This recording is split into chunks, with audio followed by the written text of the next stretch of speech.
Danny Cole was eating cold noodles when his communicator buzzed. He looked at the screen and saw his supervisor's face. The man looked nervous, which was strange. Frank never looked nervous about anything. "Got a job for you," Frank said. "Special one, high pay, no questions." Danny put down his noodles. "What kind of job?" "Engine repair. Stranded vessel out past the rim. They asked for the best fusion core specialist we have. That's you." "Who's they?" Frank's face twitched. "I said no questions, Danny. Just take the coordinates and go. You'll get paid triple your normal rate. Cash, no records." That should have been the first warning. No records meant someone wanted this kept quiet. Triple pay meant the job was either very hard or very dangerous. Maybe both. But Danny needed the money. His shuttle was falling apart. His apartment on Station 12 was too small and too cold. He had been working the outer rim for 6 years, fixing ships that nobody else wanted to touch, and he was tired of being broke. "Send me the coordinates," he said. Frank sent them. Danny looked at the numbers and felt his stomach drop. The location was in empty space. No stations. No planets. Nothing but void for millions of kilometers in every direction. "Frank, there's nothing out there." "There's a ship," Frank said. "That's all you need to know. Good luck, Danny." The screen went dark. Danny sat in his small room and stared at the coordinates for a long time. He thought about calling Frank back and refusing the job. He thought about asking more questions. He thought about all the stories he had heard about ships that went into empty space and never came back. Then he thought about triple pay. He packed his tools. The journey took 14 hours. Danny's shuttle was old and slow, held together with tape and hope and spare parts he had stolen from junkyards over the years. The engine made sounds that engines should not make.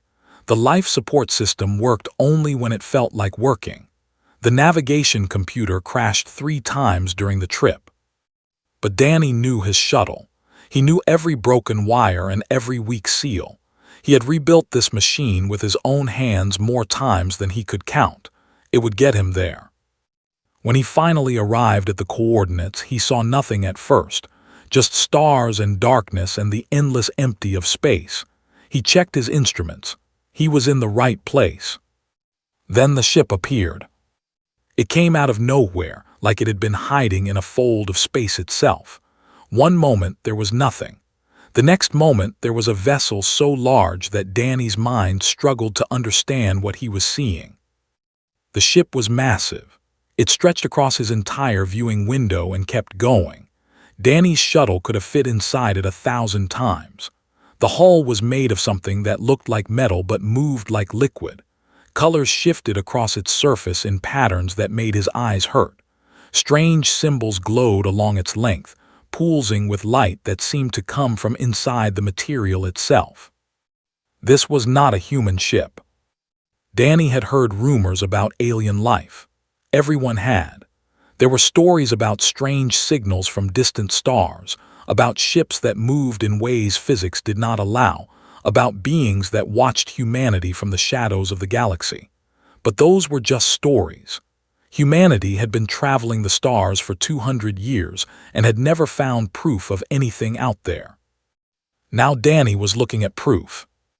His hands were shaking as he guided his shuttle toward the alien vessel.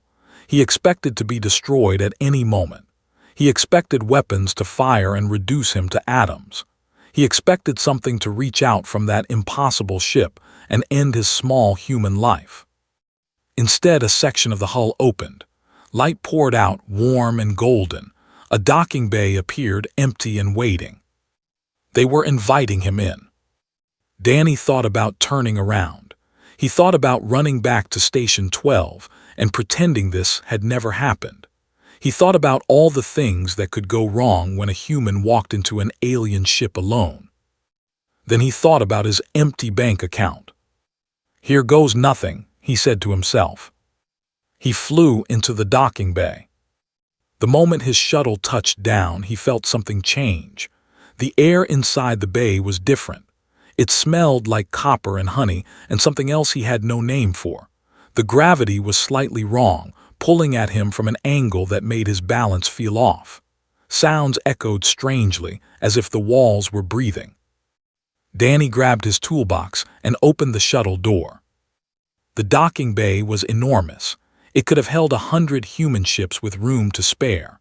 The floor was smooth and warm under his boots. The walls curved upward into shadows that his eyes could not penetrate. He was alone. For a long moment, nothing happened. Danny stood beside his shuttle and waited. He did not know what he was waiting for. He did not know the rules here. He was a mechanic from the outer rim, standing inside a ship that should not exist, waiting for aliens he had never imagined to tell him what to do. Then the voice came. It filled the entire bay, coming from everywhere and nowhere at once. The sound was musical, layered with harmonics that human throats could never produce. The words were in a language Danny had never heard. But somehow he understood them. The human has arrived. Bring him to the core. Lights appeared on the floor, forming a path that led toward a distant doorway. Danny looked at the path. He looked at his shuttle. He looked at the empty bay around him. He picked up his toolbox and started walking. The corridors of the alien ship went on forever. Danny walked for what felt like hours, following the lights on the floor as they guided him deeper into the vessel. The walls around him were covered with patterns that moved and shifted like living things. Doorways opened onto rooms full of machines he could not understand. Windows showed views of space that did not match where he knew he was. And he was not alone. They watched him from the shadows.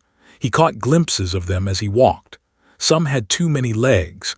Some had no legs at all. Some were made of light. Some were made of darkness.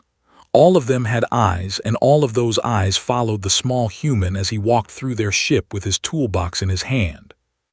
Danny kept walking. He did not look at them. He did not speak to them. He just followed the lights and tried to breathe normally. Finally, the path ended at a massive door. The door was covered with symbols that glowed brighter as Danny approached. He could feel heat coming from whatever was on the other side. The door opened.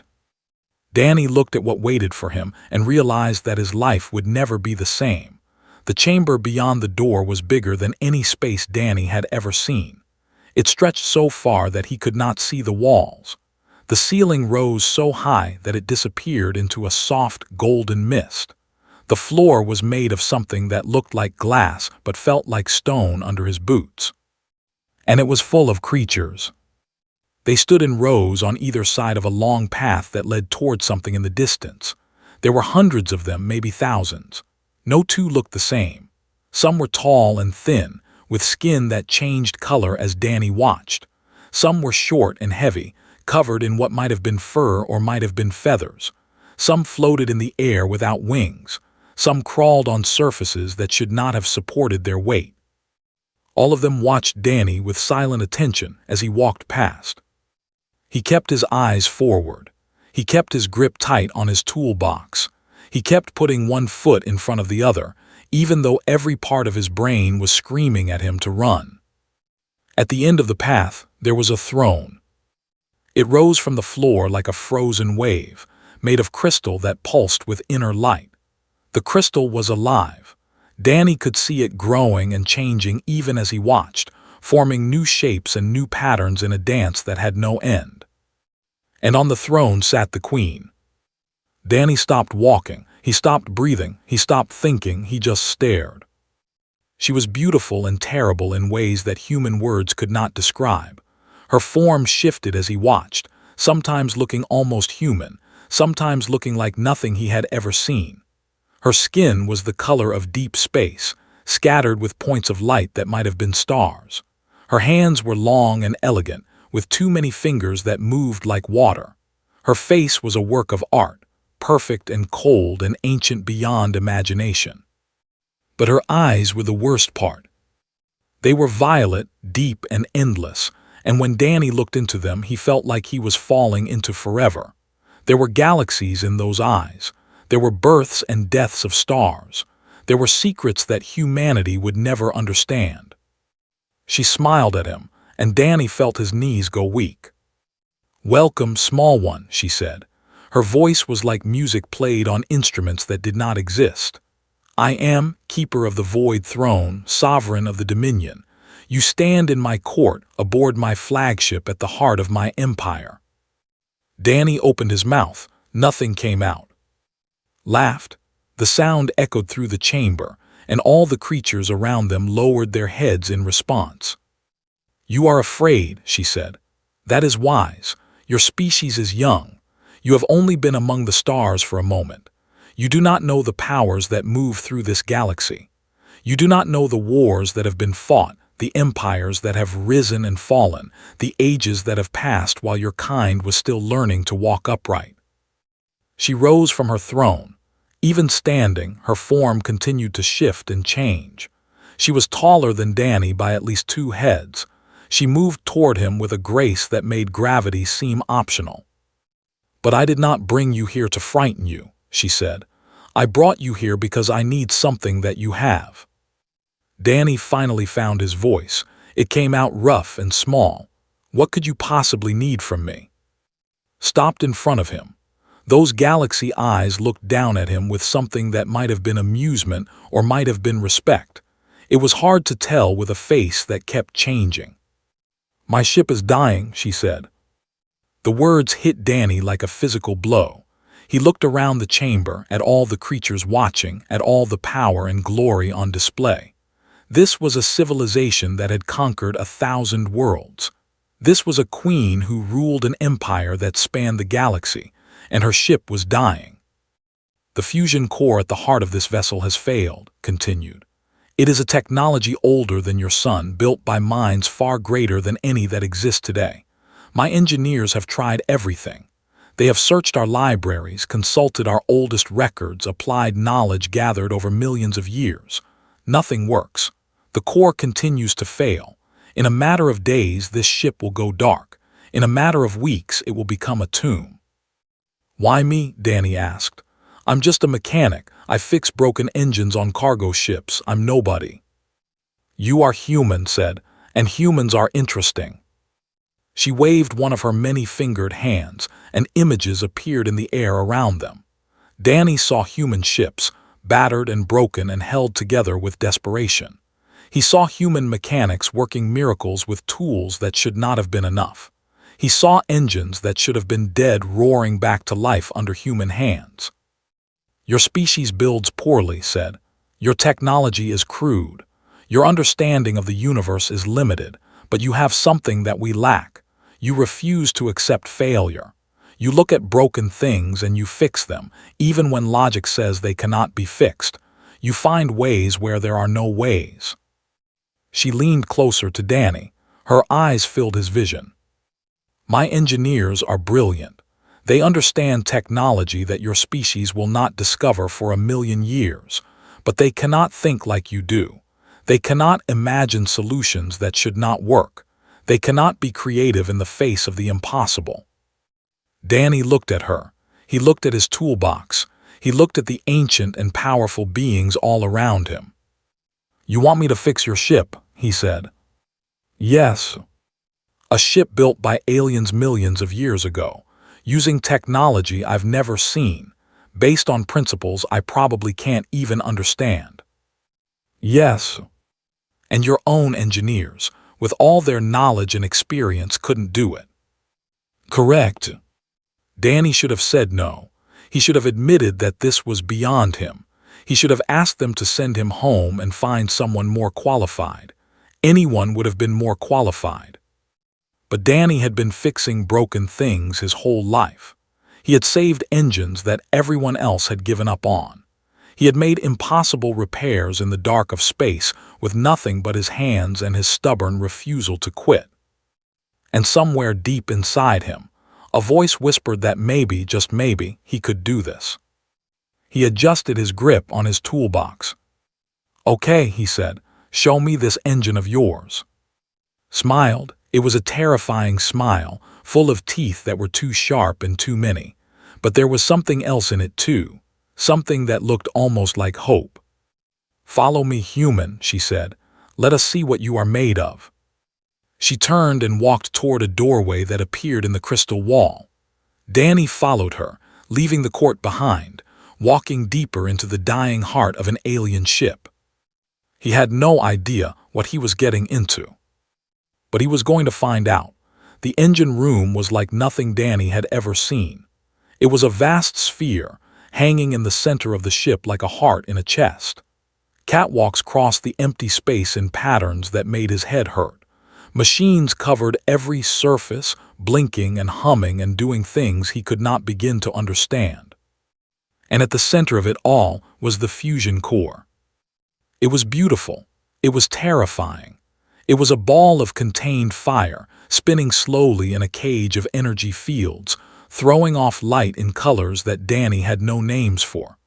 Plasma flowed through tubes that wrapped around the core like veins, carrying power to every part of the ship. But something was wrong. Even Danny could see it. The light was flickering. The plasma flow was uneven. The energy fields were shaking in ways that looked dangerous. The core was sick, dying, and nobody knew how to save it. "This is the heart of my vessel," said. She stood beside Danny on a catwalk that circled the core, her form bathed in the unstable light. "It has burned for 6 million years. It has carried my ancestors across the galaxy and back. It has never failed." "Until now," Danny said. "Until now." A group of engineers approached them. They were tall, thin beings with long limbs and faces covered in complex patterns. Their eyes were small and dark, and they looked at Danny with obvious disgust. The leader spoke in a voice like crackling ice. His name was something that sounded like Ran. "You are the human, the primitive that our queen believes can save us." Danny ignored the insult. He was used to being underestimated. What happened to the core? Ran made a sound that might have been laughter. "A failure in the primary containment matrix. The plasma flow became unstable. Our repair attempts have only made things worse." He gestured at the flickering core. "The technology is beyond your understanding, creature. You waste our time by being here." "Show me the damage," Danny said. The engineers led him to an access point near the base of the core. As they walked, they talked among themselves in their own language. Danny could not understand the words, but he understood the tone. They thought he was a joke. They thought he was an insect playing at being an engineer. He did not care what they thought. He cared about the engine. The access point led to a narrow tunnel that wound toward the core. The engineers were too large to fit inside. Danny was not. He crawled through the tunnel with his toolbox strapped to his back, feeling the heat grow stronger as he got closer to the damaged section. What he found made his heart sink. The technology was completely alien. Nothing looked like anything he had ever worked on. The components were made of materials he could not identify. The connections followed patterns that made no logical sense. The whole system seemed to operate on principles that violated everything Danny knew about physics. He sat in the tunnel and stared at the damage for a long time. That had been right. This was beyond him. He was a mechanic from the outer rim who fixed broken cargo ships. He had no business being here, no business trying to repair technology that had been ancient when his species was still living in caves. He should just give up. He should crawl back out and tell that he could not help her. He should go home and forget this had ever happened. But Danny did not give up easily. He pulled out his diagnostic tools and started examining the damage. His instruments could not identify the materials, but they could measure energy flow. They could detect heat patterns. They could map the system in ways that made sense to a human brain. For 3 days, Danny lived inside the engine. He crawled through tunnels that were too hot and too tight.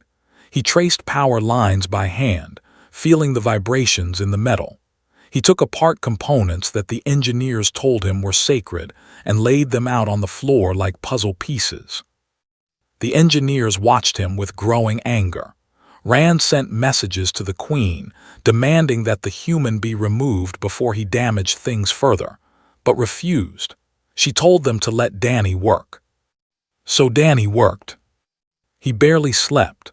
They brought him food that tasted like nothing he could describe, and he ate it without looking because his body needed fuel. He drank water that had a strange blue color and made his thoughts feel sharp. He pushed himself harder than he had ever pushed before. And slowly, he began to understand. They built things differently than humans did. Their technology was based on perfection.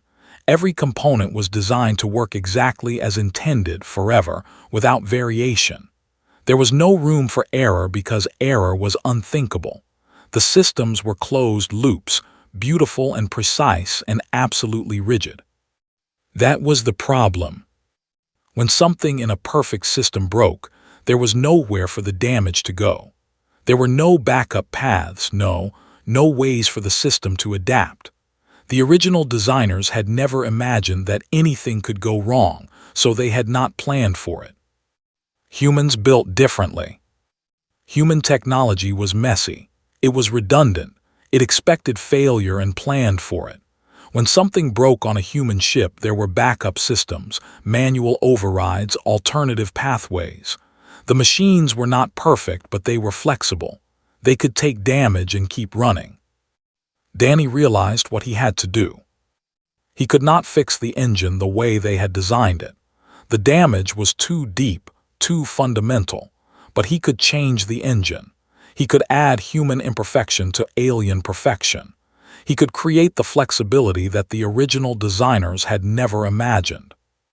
It would be ugly. It would violate every principle they held sacred.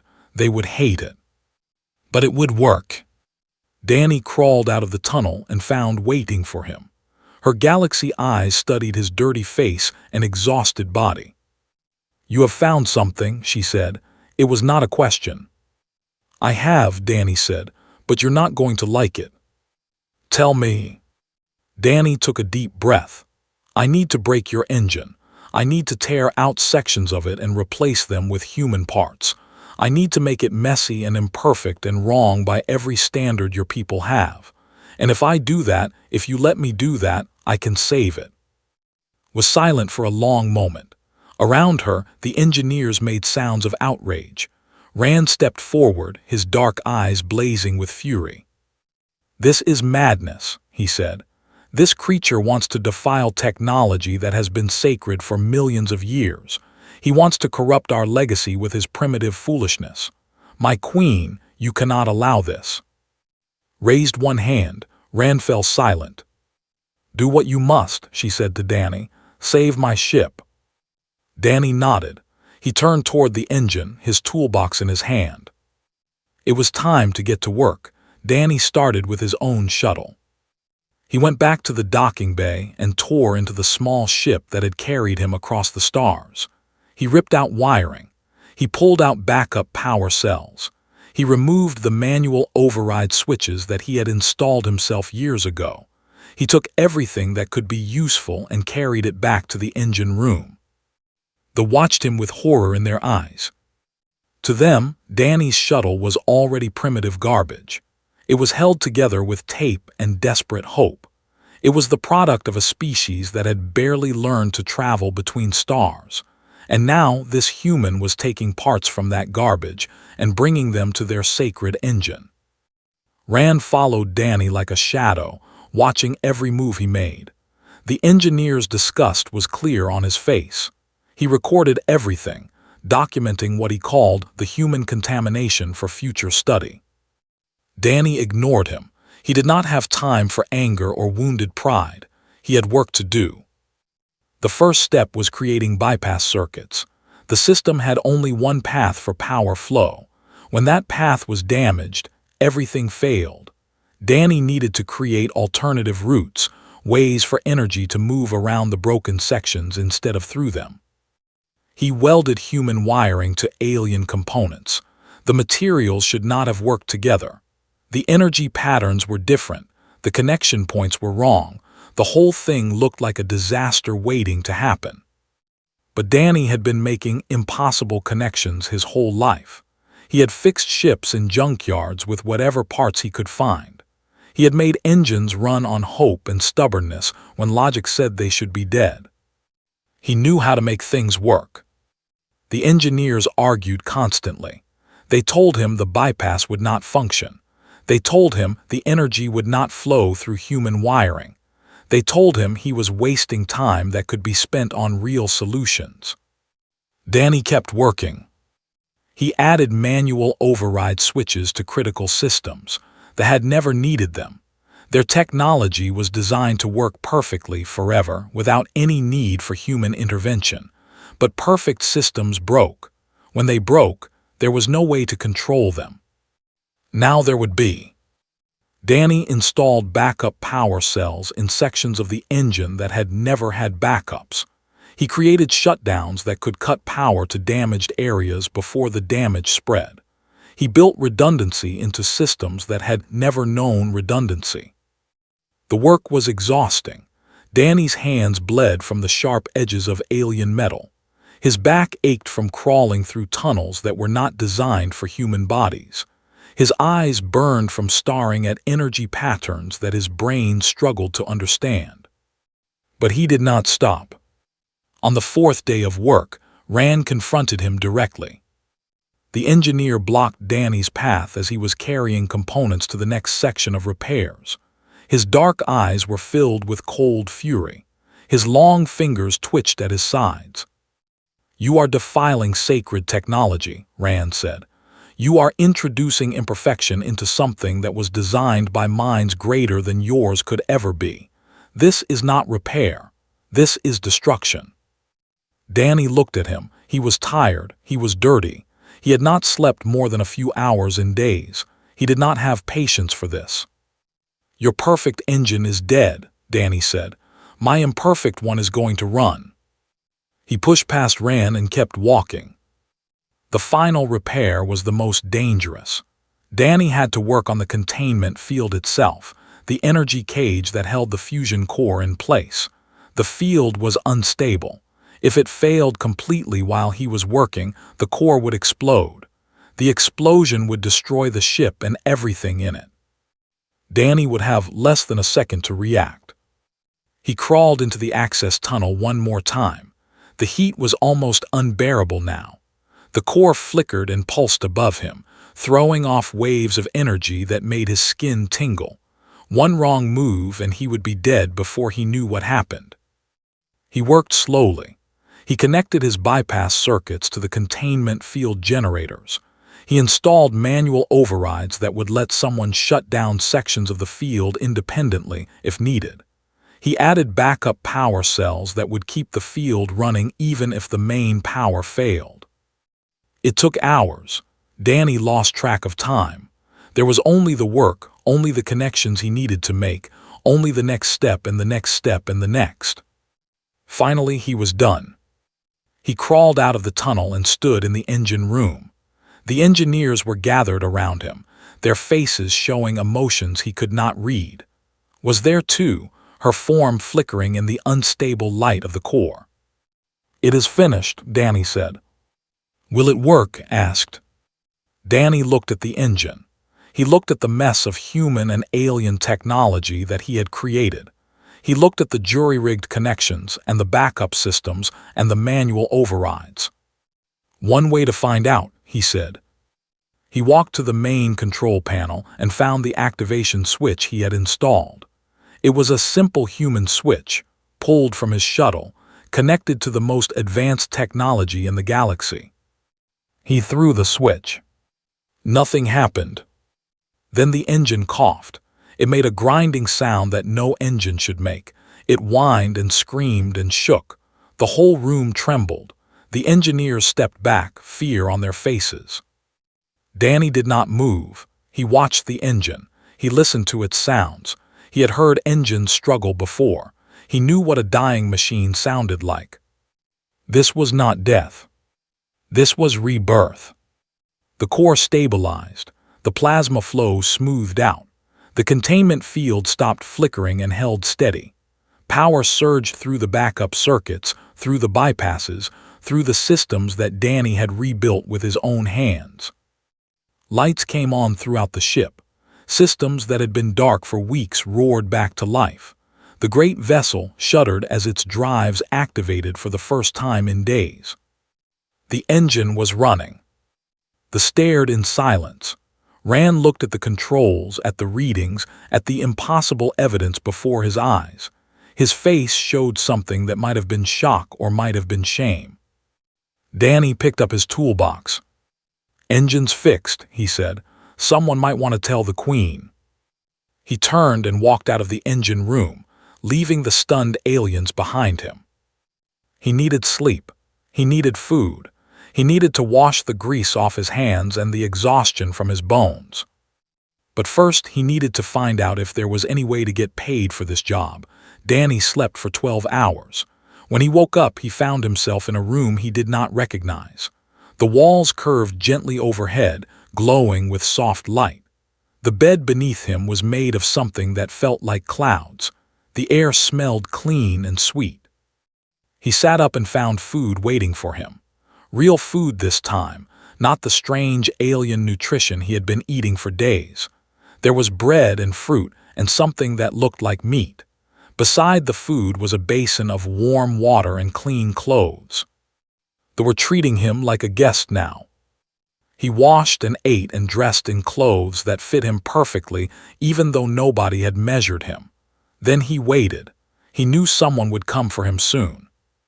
The door opened and a small creature entered. It was one of the floating ones, a being made of light and gentle movement. It spoke in a voice like wind chimes. "The Queen requests your presence, human. Please follow me." Danny followed. They walked through corridors that seemed different now. The lights were brighter. The machines hummed with steady power. The ship felt alive in a way it had not before. Danny could feel the difference in his bones. The engine was running well. His repairs were holding. He felt proud of that. The throne room was full when he arrived. The same thousands of creatures stood in rows, watching as Danny walked down the long path toward the crystal throne. But something had changed. The hostility was gone from their eyes. Some of them nodded as he passed. Some of them made gestures that might have been respect. Waited for him on her throne. Her form was more stable now, more solid. She looked stronger than she had before. The galaxy eyes watched him approach with an intensity that made his heart beat faster. He stopped before her and waited. "Danny Cole," she said. Her voice filled the chamber, but it was softer now, warmer. "Human, mechanic, miracle worker." "Just a mechanic," Danny said. "The miracle was the engine, I just helped it along." Rose from her throne and descended the crystal steps toward him. The creatures around them fell silent. This was something unusual, something that did not happen often in the court of the Void Queen. She stopped in front of Danny and looked down at him. Even in her current form, she was taller by far, but she bent her head slightly, bringing her eyes closer to his level. "You have done what my finest minds could not," she said. "You have saved my throne, my fleet, my dominion. You have earned a reward beyond anything your species has ever known." She raised one hand. Images appeared in the air around them, vast and beautiful and overwhelming. "I offer you worlds," she said. "Planets rich with resources, ready for colonization. Your people could expand across the stars for generations with what I offer." The images shifted. Danny saw ships, weapons, technology beyond anything humanity had ever imagined. "I offer you power. Weapons that could make your species a force in this galaxy. Knowledge that would advance your civilization by 1,000,000 years." The images shifted again. Danny saw a throne besides own, smaller but still grand. He saw himself seated there, dressed in robes of starlight. "I offer you a place at my side. You would be my advisor, my voice in matters of human affairs. You would have authority over billions. You would be second only to me in the mightiest empire the galaxy has ever known." The images faded, looked at Danny, waiting for his answer. The chamber was silent. Every creature watched. Every eye was fixed on the small human standing before their queen. Danny thought about the offer. He thought about worlds and power and a throne among the stars. He thought about everything he could have, everything he could become. Then he thought about his shuttle, falling apart in the docking bay. He thought about his small apartment on Station 12. He thought about the jobs waiting for him back on the rim, the engines that needed fixing, the ordinary life that he had been living before this impossible adventure. He shook his head. "I appreciate the offer," he said. "Really, I do, but I just want to get paid for the job and go home." The silence in the chamber deepened. The creatures around them exchanged looks of confusion. Ran, standing among the engineers, stared at Danny with an expression of complete disbelief. Studied him for a long moment. Her galaxy eyes searched his face, looking for something that Danny could not identify. Then she laughed. The sound filled the chamber like thunder and breaking ice. It echoed off the walls and shook the crystal throne. It was the most genuine sound Danny had ever heard from an alien being. "Your species is very strange," she said when the laughter faded. "You are offered the stars and you ask only for honest wages." Danny shrugged. "The stars aren't going anywhere, but my rent is due next week." Smiled. It was still a terrifying smile, full of too many teeth. But there was real warmth in it now, real affection. "You will be paid," she said, "fairly and well. My people will convert the currency to something your banks can understand. You will find that your rent will not be a concern for some time." She reached out one of her many-fingered hands and touched Danny's shoulder. The touch was surprisingly gentle. "Go home, Danny Cole, fix your engines, live your ordinary life, but know that you will always be remembered here. Stories will be told about you. Songs will be sung. The human who saved the Queen will never be forgotten." Danny nodded. He did not know what to say. A guide appeared to lead him back to his shuttle. As he turned to leave, spoke one more time. "We will be watching your species," she said. "You are young and crude and foolish in so many ways, but you have something that we have lost, something we need. Perhaps in time we will learn from you."